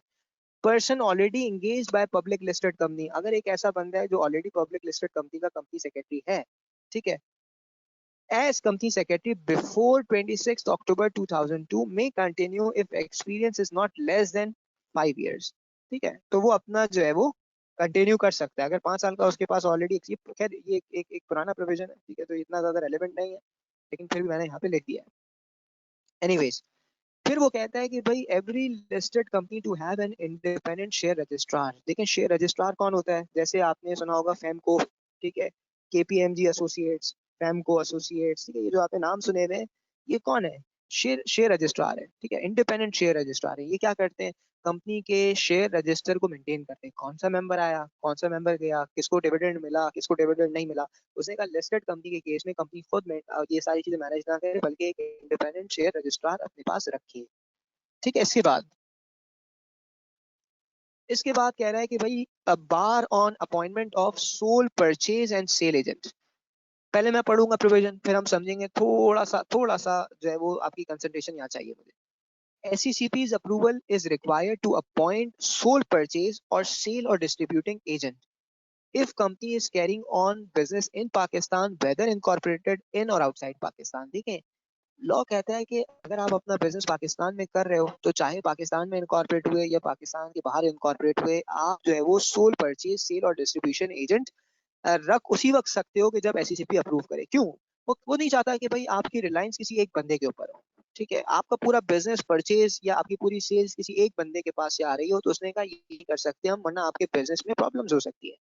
ठीक है, एक्सेप्शन क्या है कि अगर आप इनकॉर्पोरेटेड हुए आउटसाइड पाकिस्तान, लेकिन और फिर आपका मेजर बिजनेस जो है वो पाकिस्तान, ठीक है, तो उसने कहा कि भाई unless major business in Pakistan. ठीक है, अगेन वही बात कर रहे हैं, रिपीट कर रहा है कि भाई अगर आप पाकिस्तान के बाहर इनकॉर्पोरेट हुए, ठीक है, तो कर सकते हैं आप। ठीक है, लेकिन प्रोवाइडेड आप मेजर बिजनेस पाकिस्तान में ना हो, यानी अगर पाकिस्तान में मेजर बिजनेस है, तो चाहे आप पाकिस्तान के बाहर बने हो चाहे पाकिस्तान में बने हो, आप सोल परचेज और सेल एजेंट नहीं रख सकते without taking an approval from SECP। ठीक है, अदरवाइज क्या होगा, इम्प्रिजनमेंट हो सकती है 2 साल की, फाइन हो सकता है 1 लाख रुपए का, ये दोनों काम हो सकते हैं। और फिर हमने कहा अगर गिल्टी हो जाता है, एवरी डायरेक्टर चीफ एग्जीक्यूटिव और officer be guilty unless proves without his knowledge और आफ्टर ड्यू डिलिजेंस। ठीक है, हमने कहा भाई अगर आपने अपॉइंटमेंट की तो आप गिल्टी हो जाएंगे, अदरवाइज आपको प्रूफ करना पड़ेगा कि भाई आप इनोसेंट हैं, आपकी कोई मिस्टेक उस केस के अंदर नहीं थी। सब मेरे साथ हैं तो हम आगे बढ़े। ठीक है, हमने यहाँ पे अदर ऑफिसर्स का टॉपिक भी अल्हम्दुलिल्लाह एंड कर दिया है।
अच्छा भाई, आगे बढ़े हम, सब साथ हैं यहाँ तक, थक तो नहीं गए।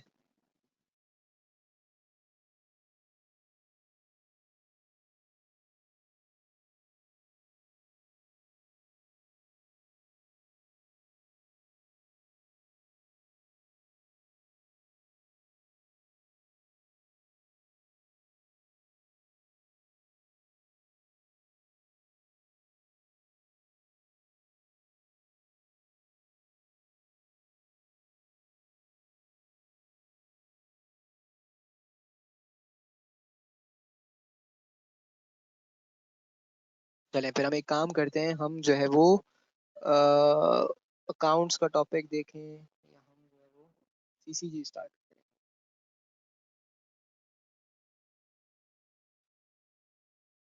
ठीक है, हम सीसीजी स्टार्ट करते हैं।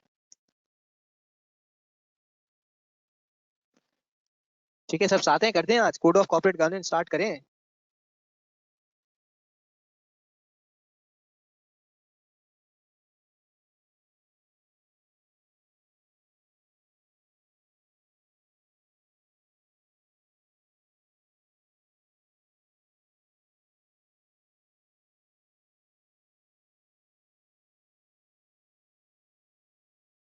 चले भाई, आप अपने जो ठीक है फ्रेंड्स वगैरह को भी बोल दीजिएगा कि हमने जो है वो कोड ऑफ, क्योंकि बहुत सारे बच्चे मेजॉरिटी जो है वो रिकॉर्डेड पे ले रही होती है। ठीक है, या याशी करिए बाद में सुनेगी, तो उनको बता दीजिएगा कि हमने जो है वो सीसीजी स्टार्ट कर दिया है। ठीक है, ऑब्वियसली हमें टाइम भी देखना है। ठीक है, यही चीज़ें अगर आप कैफ में पढ़ रहे होते तो शायद आपको रिकॉल अगर करें आप, तो 4-5 क्लासेस के अंदर भी ये टॉपिक्स ख़त्म नहीं होते थे। ठीक है, लेकिन सी पैप का जो है वो मज़ा ही है कि आप जो है इसको, ठीक है, इसीलिए हम जो है वो ये नहीं करेंगे, आपको कंसल्टेंट नहीं बनाना है कि मैं एक एक टॉपिक को प्रोलॉन्ग करूँ। ठीक है, इसलिए हम जो है वो जो जो जहाँ ज़रूरत है जितनी, उसको जो जितना डिजर्व करता है उसके हिसाब से उस पर डिस्कशन करते रहेंगे। एनीवेज, ठीक है भाई, स्टार्ट करते हैं, हम सुनते जाएंगे अब। ठीक है, काफ़ी एक अब आपने जब कहा है तो मैंने यहाँ पे बच्चों ने कहा है कि भाई आप सीसीजी स्टार्ट कर दें। ठीक है, तो अब मैं स्टार्ट करने लगा हूँ। ठीक है, अब सबका फोकस यहाँ पे रहेगा। ठीक, ये आपके पास भाई, अगर मतलब अदर लॉस अगर आप देखेंगे, थर्ड कैटेगरी देखेंगे, तो थर्ड कैटेगरी के अंदर मेरे पास आई गेस अगर सिलेबस है मेरे पास ये रहा। ठीक है, तो थर्ड कैटेगरी के अंदर 650 देखिए ये रहा। ठीक है, अदर लॉस के अंदर जो अदर लॉस का पार्ट बी है उसमें listed companies code of corporate governance 2019 and public sector companies corporate. ठीक है, सबका फोकस यहाँ पे रहेगा।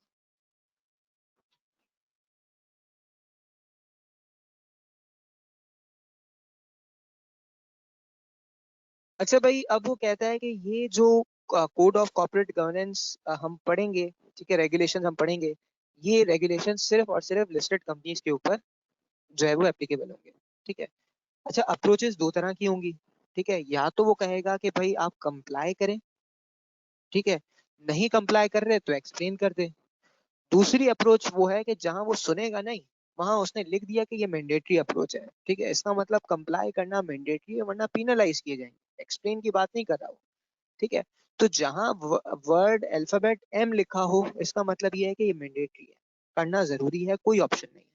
जहां कुछ ना लिखा हो, वो क्या है, वो आपकी कंप्लाई और एक्सप्लेन अप्रोच है कि चाहे तो कंप्लाई करें, नहीं कर रहे तो बताएं क्यों कंप्लाई कंप्लाई नहीं किया, चॉइस नहीं है, बताना पड़ेगा फिर। ठीक है, तो डेफिनेशंस के अंदर भी आपके पास यही सारी बातें लिखी है।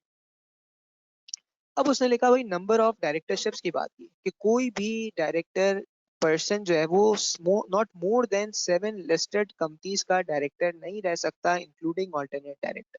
ठीक है, मैक्सिमम आप at a time 7 listed companies के डायरेक्टर हो सकते हो, उससे ज्यादा नहीं हो सकते। ठीक है, ये R3 था। R4 के अंदर वो कहता है कि भाई आप अपना बोर्ड ऑफ डायरेक्टर्स इस तरह से बनाएं जिसके अंदर डाइवर्सिफाइड स्किल्स हो। ठीक है, जो आप एक ब्लेंड बनाए, एक मिक्स बनाए, एक एक एक क्वालिफिकेशंस का, एक्सपीरियंस का, ये ना हो सारे चार्टर्ड अकाउंटेंट्स हो। ठीक है, नहीं, हमने कहा भाई डिफरेंट तरह के लोग हों। ठीक है, जो कंपनी के बोर्ड पे बैठे हों तो वो डिसीजन मेकिंग कर सकेंगे। ठीक है, क्योंकि लिस्टेड कंपनी का बोर्ड है तो यहाँ पे उसके लिए उसने अलग से ये प्रोविजन भी इंसर्ट किया, रेगुलेशन भी बनाया कि भाई डाइवर्सिटी भी होनी चाहिए।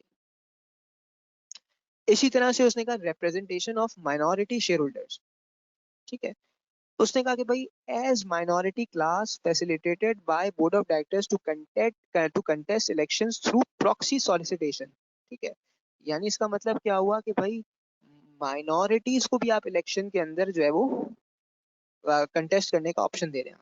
ठीक है, क्या करेंगे आप, वो पर्सन, ठीक है, एक तो पहले आप अपनी जो है वो एक स्टेटमेंट भेजेंगे कि भाई नोटिस फॉर इलेक्शन भेजेंगे, उसके अंदर जो पर्सन कैंडिडेट लड़ना चाहता है, इलेक्शन को कंटेस्ट करना चाहता है, उसकी प्रोफाइल भेजेंगे। ठीक है, और फिर सारे मेंबर्स को बताएंगे कि भाई किस तरह से जो है वो कौन सा कैंडिडेट इसके अंदर जो है वो पार्टिसिपेट कर रहा है।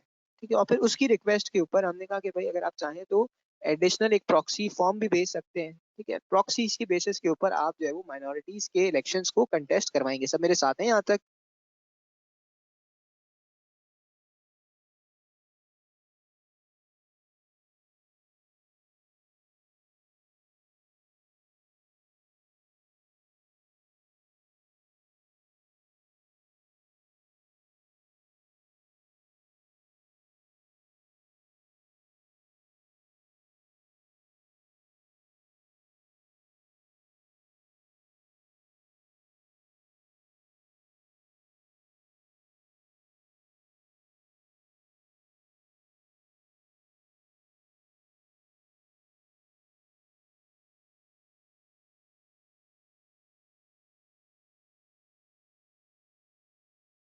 मैं कर देता हूँ। ठीक है, कुछ बच्चे कह रहे हैं कि R5 जो है वो रिपीट कर दे, मैं बिल्कुल कर देता हूँ। ठीक है। अच्छा भाई देखें, सुने फिर सुने। हमने कहा देखें प्रॉक्सी सॉलिसिटेशन क्या होती है। प्रॉक्सी सॉलिसिटेशन का मतलब ये होता है कि आप इलेक्शन करवाएं, ठीक है, लेकिन प्रॉक्सीज के थ्रू करवाएं। ठीक है, उसके अंदर आप अगर खुद ना आना चाहें तो आपका प्रॉक्सी भी आपके बिहाफ पे वोट कास्ट कर सके। ठीक है, तो उसने कहा कि भाई वो कैंडिडेट, ठीक है, माइनॉरिटी की आपने रिप्रेजेंटेशन रखनी है बोर्ड ऑफ डायरेक्टर्स के अंदर। ठीक है, उनके लिए एक अलग से होता है ना, आप सुनते हैं भाई माइनॉरिटीज की पार्लियामेंट के अंदर सीट रखी हुई है आपने। ठीक है, तो यहाँ पे भी ऐसे ही है। तो उसने कहा कि भाई आपने क्या करना है, इलेक्शन ऑफ डायरेक्टर्स का जो नोटिस देंगे उसमें वो कैंडिडेट जो माइनॉरिटी की सीट के ऊपर कंटेस्ट कर रहा है उसका प्रोफाइल देंगे। ठीक है, और फिर उस कैंडिडेट को बताएंगे कि भाई कितने मेंबर्स हैं, शेयर होल्डिंग का स्ट्रक्चर क्या है, ये बताएंगे। ठीक है, और कैंडिडेट की रिक्वेस्ट के ऊपर माइनॉर मतलब नोटिस के साथ साथ, नोटिस ऑफ इलेक्शन के साथ साथ प्रॉक्सी का फॉर्म भी देंगे, ताकि अगर कोई मेंबर खुद ना आना चाहे तो वो प्रॉक्सी के थ्रू भी इलेक्शन को कंटेस्ट कर सकता है। ठीक है, ये representation of minority share holders के ऊपर बात थी। अच्छा, फिर इंडिपेंडेंट डायरेक्टर्स। ठीक है, इंडिपेंडेंट डायरेक्टर्स के ऊपर हम ऑलरेडी डिस्कशन कर चुके हैं। ठीक है, अब वो कॉम्पोजिशन की बात करेगा। ठीक है, अब यहाँ लिस्टेड कंपनी की बात करें तो लिस्टेड कंपनी के अंदर इंडिपेंडेंट डायरेक्टर्स की कॉम्पोजिशन के ऊपर बात करें। उसने कहा भाई मैंडेटरी है, सुनेंगे, मैंडेटरी है कि हायर ऑफ आप रखें एटलीस्ट 2 और 1/3 ऑफ बोर्ड ऑफ डायरेक्टर्स। क्या मतलब, अगर बोर्ड ऑफ डायरेक्टर्स 9 है, ठीक है, तो 1/3 ऑफ 9 कितना हो गया, 3 और 2 विच एवर इज हायर। कम से कम आपने इतना रखना है। ठीक है, ये मैंडेटरी है। ठीक है, और फिर उसने कहा कि भाई आप फ्रैक्शंस को कंसिडर नहीं करेंगे। ठीक है, आप भाई explain in compliance report if fraction in one third is not rounded up as one. For example let's say, मैं जस्ट अज्यूम कर रहा हूँ कि भाई अगर आपका ये अमाउंट यहाँ पे नंबर आ जाता लेट्स से 3.6, अब आप ये बताएं कि आपने इसको राउंड ऑफ क्यों नहीं किया। ये तो चॉइस है। ठीक है, लेकिन अगर आपने नहीं भी किया तो मिनिमम आपने कितना रखना है, 2 और 3 विच एवर इज हायर। ठीक है, तो उसने कहा explain in compliance report if fraction in one third is not rounded up as one. फिर इसके बाद उसने कहा मैंडेटरी है कि आप क्या करें, इंडिपेंडेंट डायरेक्टर सबमिट करें। क्या चीज सबमिट करें, अपनी कंसेंट और डिक्लेरेशन। डिक्लेरेशन किस चीज की, कि वो बताए कि मैं क्वालिफाई करता हूँ एक इंडिपेंडेंट डायरेक्टर बनने के लिए। ठीक है, ये कंसेंट और डिक्लेरेशन किसके पास देगा, chairman of board of directors के पास देगा। ठीक है, कब देगा, उसने कहा first meeting held after the election of directors और event of change if affecting the independence. ठीक है भाई, फॉर एग्जांपल मैं फर्स्ट टाइम जब इलेक्शन ऑफ डायरेक्टर्स के थ्रू आ गया तो मैं इंडिपेंडेंट डायरेक्टर बन गया, तब मैं अपनी जो है वो कंसेंट और डिक्लेरेशन चेयरमैन को दे दूं। अच्छा भाई नहीं, मेरी इंडिपेंडेंस के अंदर अगर कोई चेंज आया है तो तब भी मैं क्या कर सकता हूँ, मैं उसको chairman of board of directors को प्रेजेंट कर सकता हूँ। इसी तरह से उसने कहा कि भाई लिस्टेड कंपनी के बोर्ड ऑफ डायरेक्टर्स के ऊपर मैंडेटरी है कि एटलीस्ट वन फीमेल डायरेक्टर हो। इसीलिए आप देखेंगे कि जितनी भी लिस्टेड कंपनीज हैं उनके बोर्ड ऑफ डायरेक्टर्स में से जो डायरेक्टर्स होते हैं उसमें से एक डायरेक्टर जो है वो फीमेल होती है। अच्छा, फिर उसने कहा कि भाई एग्जीक्यूटिव डायरेक्टर, कौन होता है एग्जीक्यूटिव डायरेक्टर। हमने कहा भाई जो अपना टाइम जो है वो डिवोट करता है, सब्सटैंशियल टाइम डिवोट करता है कंपनी के ऑपरेशंस के लिए। ठीक है, ऑब्वियसली जनरली पेड होगा, ठीक है, लेकिन उसने कहा पेड हो या ना हो लेकिन अपना सब्सटैंशियल टाइम डिवोट करता हो कंपनी के ऑपरेशंस के लिए। उसने कहा कि भाई यहाँ भी बड़ी इंपॉर्टेंट बात कर रहा हूँ कि भाई मैंडेटरी है कि नॉट लेस देन, ठीक है sorry, not more then 1/3 of board of directors. ठीक है, इंक्लूडिंग सीईओ।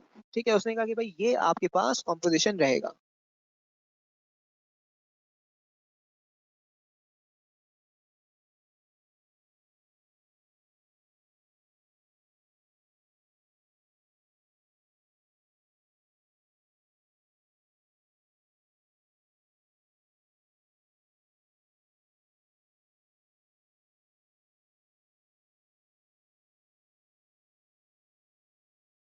तो इसका मतलब क्या हुआ कि भाई एग्जीक्यूटिव डायरेक्टर्स मैक्सिमम कितने हो सकते हैं, not more then 1/3 of board of directors. यानी अगर मैक्सिमम आपके पास 9 डायरेक्टर्स हैं तो 3 से ज्यादा एग्जीक्यूटिव नहीं हो सकते, इंक्लूडिंग सीईओ। ठीक है।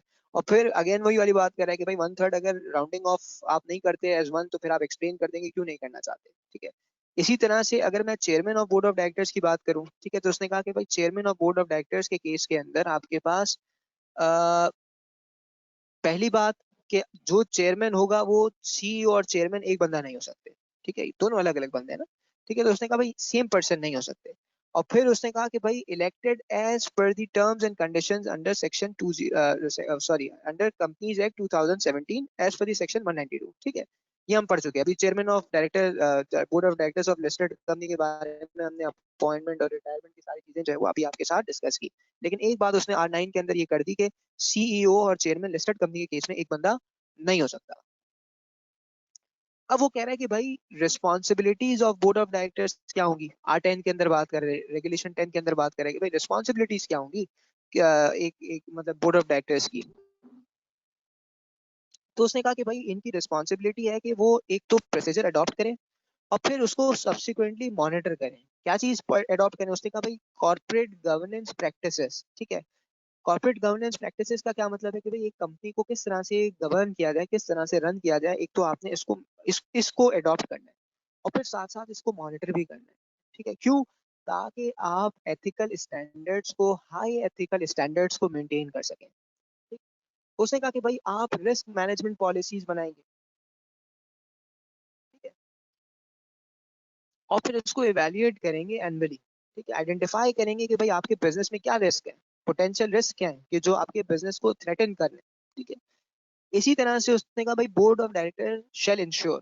ठीक है, क्या क्या चीज इंश्योर करेंगे, उसने कहा number 1 vision and mission statement.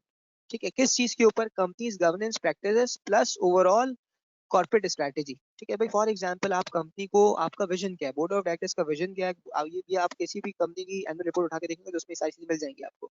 Vision क्या है, मिशन क्या है उसका। ठीक है, और आपने किस तरह से कंपनी को रन करना है। ठीक है, फिर उसने कहा फॉर्मल कोड ऑफ कंडक्ट। ठीक है, देखें फॉर्मल कोड ऑफ कंडक्ट मतलब जरूरी है, क्यों जरूरी है, क्योंकि अगर आप नहीं होगा तो एथिक्स मेंटेन नहीं होंगे, एथिक्स नहीं होंगे तो फिर ऑब्वियसली डिफरेंट चीजें हो सकती हैं। ठीक है, इंक्लूडिंग जो है वो मतलब एथिकल कॉम्प्रोमाइज, मतलब आप जो है वो चीजें इस तरह की होंगी कि जिसकी वजह से प्रॉब्लम्स हो सकती हैं। हमने कहा फिर साथ साथ आप एक ऐसी formal code of conduct maintain करेंगे जिससे कॉन्फ्लिक्ट ऑफ इंटरेस्ट भी अवॉइड हो। ना सिर्फ ये कि आपने एथिकल कल्चर मेंटेन करना है, बल्कि कॉन्फ्लिक्ट ऑफ इंटरेस्ट भी हो। भाई फॉर एग्जांपल मैं अपनी सैलरी खुद डिसाइड ना करूं, ठीक है, ये कॉन्फ्लिक्ट ऑफ इंटरेस्ट है ना, कि अगर मैंने ही अपनी सैलरी डिसाइड करनी है तो इसका मतलब कॉन्फ्लिक्ट आ गया आपके पास यहाँ पे। ठीक है, इसी तरह से systems and controls for redressal of grievances unethical practices. देखें अगर किसी भी पर्सन को, फॉर एग्जांपल मेरी कंपनी में कोई भी प्रॉब्लम है, ठीक है, तो मेरे पास इस तरह का स्ट्रक्चर हो कि उसके ग्रीवियंसेस को मैं एड्रेस कर सकूं। अनएथिकल प्रैक्टिस हो जाती है भाई, कोई हैरेसमेंट हो गई। ठीक है, अब उस केस के अंदर उस ग्रीवियंस को ऐसा ना हो कि भाई वो जिसके साथ हुआ इशू वो खुद ही जो है वो इतना प्रॉब्लम में आ जाए। ठीक है, वो आगे कम्युनिकेट ही ना कर पाए। तो उसने कहा नहीं, इस ग्रीवियंस को आपने सब्सिक्वेंटली कैसे कम्युनिकेट करना है, उसका एक प्रॉपर सिस्टम होना चाहिए। कंपनी के अंदर साउंड इंटरनल कंट्रोल्स होने चाहिए। तो ऑडिट करते वक्त भी आप देखते हैं ना कि भाई साउंड इंटरनल कंट्रोल्स होंगे तो टेस्टिंग आप थोड़ी सी उसके अकॉर्डिंगली एडजस्ट कर देते हैं। फिर उसने कहा mechanism of annual evaluation of board of directors and members performance. ठीक है, उसने कहा कि भाई बोर्ड ऑफ डायरेक्टर्स की और मेंबर्स की परफॉर्मेंस को आप क्या करेंगे, एनुअली इवैल्यूएट करेंगे। ठीक है, इसके ऊपर भी आपने एक सिस्टम बनाए। फिर इसने कहा कि भाई इन्हीं सारी चीजों से पर्टेनिंग आप क्या करें, अपने पास रिकॉर्ड्स भी मेंटेन करें। Board of directors shall ensure records of, ठीक है, particulars including date of approval of significant policies that are maintained by the company including following. ठीक है, देखिए किसी भी कंपनी को रन करने के लिए, वो भी लिस्टेड कंपनी की बात की जा रही है, तो उसने कहा कि भाई आपके पास कुछ पॉलिसीज होनी चाहिए। ठीक है, ऐसे ही कंपनी रन नहीं होगी। पॉलिसीज कौन कौन सी हो सकती है, governance of risk and internal control measures. ठीक है, एचआर मैनेजमेंट, किस तरह से हायरिंग होगी, सक्सेशन प्लानिंग कैसे होगी, बोनस कैसे दिए जाएंगे, fee for non executive directors and independent directors, इसके ऊपर ही पॉलिसी आपके पास होनी चाहिए। गुड्स एंड सर्विसेज कैसे प्रोक्योर की जाएंगी, एक्वायर कैसे की जाएंगी, उस पर होनी चाहिए। कम्युनिकेशन एंड इन्वेस्टर्स, मतलब और शेयर होल्डर, किस तरह से आप इन्वेस्टर और शेयर होल्डर को कम्युनिकेशन करेंगे। ठीक है, इसी तरह से आपके पास मार्केटिंग की स्ट्रेटेजीज होनी चाहिए, पॉलिसीज होनी चाहिए। अगर आप किसी कस्टमर को क्रेडिट पे मतलब अलाउ कर रहे हैं, डिस्काउंट दे रहे हैं, तो फिर उसके ऊपर एक पॉलिसी हो। अगर आप किसी अमाउंट को बेड डेट्स लेके जा रहे हैं तो रिटर्न ऑफ की, राइट ऑफ करने की पॉलिसी होनी चाहिए आपके पास। इसी अगर आप कोई कैपिटल एक्सपेंडिचर करने जा रहे हैं या लीज एसेट्स को जो है वो sale and lease of assets करना चाह रहे हैं, उस केस में आपके पास पॉलिसीज होनी चाहिए। इसी तरह अगर आप अपने फंड्स को इन्वेस्ट करना चाह रहे हैं, डाइवेस्ट करना चाह रहे हैं, तो उसके ऊपर आपके पास पॉलिसीज हो। फिर डेट की कवरेज कितनी होगी, इक्विटी रेशियो कितना होगा, ठीक है। इसी तरह से determination and delegation of financial powers, ठीक है। हर एक अथॉरिटी के पास देखें, ये नहीं हो सकता कि भाई अब जैसे एक कंपनी थी जिसको मैं देख रहा था, उसके अंदर चेयरमैन साहब जो है भाई सीईओ भी है, सीएफओ भी है, मैनेजर फाइनेंस भी है, डायरेक्ट मतलब बहुत सीईओ मतलब सब कुछ है, लेकिन छोटे से छोटा चेक भी अगर साइन करना होगा तो चेयरमैन साहब करेंगे, ठीक है। एक एक एक जो है वो प्राइवेट लिमिटेड कंपनी है, लेकिन एक सीडीएस स्ट्रक्चर की कंपनी है, ठीक है। तो उसने कहा भाई लिस्टेड कंपनी ऐसे नहीं चल सकती कि भाई सारी की सारी आपने फाइनेंशियल पावर एक जगह रख दी। विसल ब्लोइंग पॉलिसीज, ठीक है, अगर कोई कहीं कोई अनएथिकल प्रैक्टिस हो तो उसको किस तरह से आपने रिपोर्ट करना है, इसके ऊपर आपके पास जो है वो कोई स्ट्रेटेजीज होनी चाहिए। इसी तरह से उसने कहा कि भाई आपके पास हेल्थ एंड सेफ्टी के ऊपर, ठीक है, अगर मैं बात करता हूँ हेल्थ एंड सेफ्टी की, तो इसके ऊपर आपके पास जो है वो स्ट्रेटेजीज हो, ठीक है। या फिर एनवायरमेंटल सोशल एंड गवर्नेंस के ऊपर, ESG जो लिखा है, एनवायरमेंटल सोशल एंड गवर्नेंस, ठीक है, तो इसके ऊपर पॉलिसीज होंगी। और फिर आपने थोड़ी देर पहले सेक्शन 208 में आरपी की ट्रांजैक्शंस के ऊपर बात की, तो किस तरह से आरपी की ट्रांजैक्शंस एग्जीक्यूट होंगी, क्यों करनी है, उसमें क्या आपके पास जो है थ्रेशोल्ड होंगे वो आप उसके अंदर बताएंगे, ठीक है। तो उसने कहा भाई ये सारी चीजें आपके पास इसके अंदर मेंशन करेंगे आप। अब वो कह रहे हैं कि भाई चेयरमैन ने क्या करना है, ठीक है, issue letter to each director at the start of the terms identifying the roles and responsibilities, ठीक है। चेयरमैन का काम ही यही है ना कि वो हर डायरेक्टर को अपने साथ साथ चलाए। तो टर्म के स्टार्ट के ऊपर वो क्या करेगा, वो जो है वो एक लेटर इशू करेगा जिसके अंदर जो है वो रोल्स एंड रिस्पॉन्सिबिलिटीज आइडेंटिफाई करेगा, ठीक है। All directors shall attend the general meeting unless precluded due to reasonable cost, ठीक है भाई। फॉर एग्जांपल आपने जनरल मीटिंग कौन सी है, जो मेंबर्स वाली है, ठीक है, वो आपने हर डायरेक्टर को अटेंड करनी है अनलेस कि आपके पास कोई रीजनेबल एक्सक्यूज है जिसकी वजह से आप अटेंड नहीं कर सकते। भाई पाकिस्तान में नहीं हो, फॉर एग्जांपल मैं कोविड हुआ हुआ है, ठीक है, तो ये सारे तो सही है, लेकिन इसके अलावा आपने अटेंड करना मैंडेटरी है, ठीक है। अच्छा भाई इसके बाद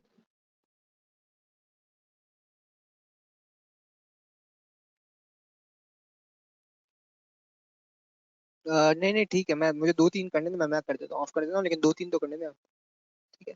अच्छा, agenda and discussions in meetings, ठीक है, सुनेंगे सब, ठीक है। Chairman shall set the agenda plus ensure reasonable time is available for the discussion, ठीक है। ऑब्वियसली हमने कहा भाई आप मीटिंग अगर कॉल कर रहे हैं तो उससे पहले एजेंडा सेट करें, ठीक है, और हर बंदे के पास को डिस्कस करने के लिए कोई रीजनेबल अपॉर्चुनिटी प्रोवाइड।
अच्छा जी, सॉरी एक दफा फिर जो है वो मैं ऐसे रिपीट कर देता हूँ। हमने कहा भाई चेयरमैन का काम क्या है कि वो एजेंडा सेट करेगा और हर बंदे को डिस्कशन का एक अप्रोप्रिएट रीजनेबल टाइम देगा, ठीक है।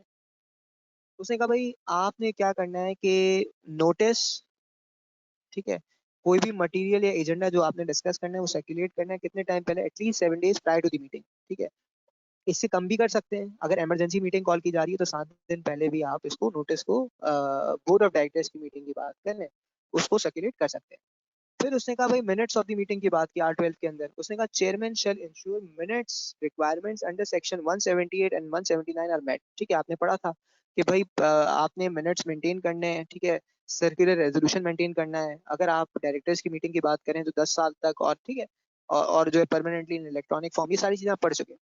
उसने कहा भाई मिनट्स क्या करेंगे, कंपनी सेक्रेटरी जो होगा वो सेक्रेटरी टू दी बोर्ड होगा। आपने भी पढ़ा कंपनी सेक्रेटरी कौन होता है, थोड़ी देर पहले ही आपने अदर ऑफिसर्स में उसकी जो है वो जो सेक्रेटेरियल प्रैक्टिसेस को किसी भी कंपनी के अंदर इंश्योर करता है वो कंपनी सेक्रेटरी होता है। उसने कहा भाई कंपनी सेक्रेटरी जो है वो सेक्रेटरी टू दी बोर्ड भी होगा। ठीक है, अब उसने कहा कि भाई अगर कोई डायरेक्टर डिसेंटिंग नोट्स देता है, ठीक है, डिसेंटिंग नोट्स का मतलब क्या है कि किसी चीज से मैं अग्री नहीं करता, तो इसका मतलब क्या, अगर मैं अग्री नहीं करता तो मिनट्स का पार्ट होना चाहिए। लेकिन अगर उसका डिसेंडिंग नोट मिनट्स में नहीं मिलता तो उस डायरेक्टर को क्या करना चाहिए, कंपनी सेक्रेटरी को कहे कि भाई ये मिनट्स में मेरा नोट क्यों नहीं आ रहा, इस बात से तो मैंने अग्री नहीं किया था। ठीक है, और अगर कंपनी सेक्रेटरी फेल हो जाता है, ठीक है, तो फिर ये डायरेक्टर जिसका डिसेंटिंग नोट्स मिनट्स में नहीं आया वो ऑब्जेक्शन फाइल कर सकता है, कहाँ पे, SECP के अंदर। कितने डेज के अंदर, in 30 days of date of confirmation of minute.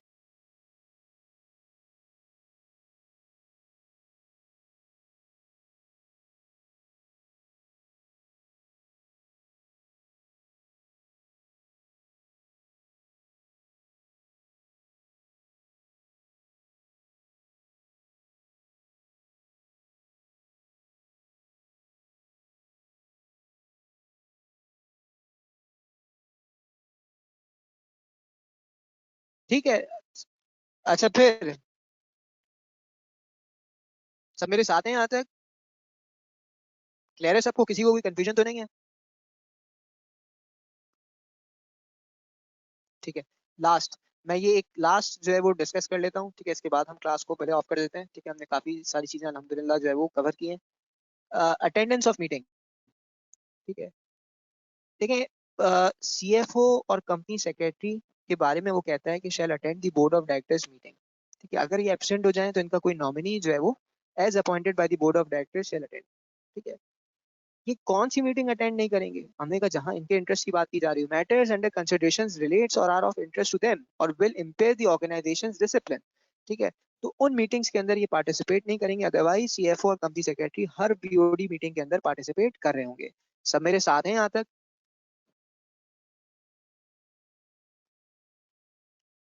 अगर आप में से किसी की कोई क्वेरी है तो जल्दी से रेज कर सकता है, ठीक है, अदरवाइज हम जो है वो यहाँ पे क्लास को इंशाल्लाह अभी ऑफ करने लगे।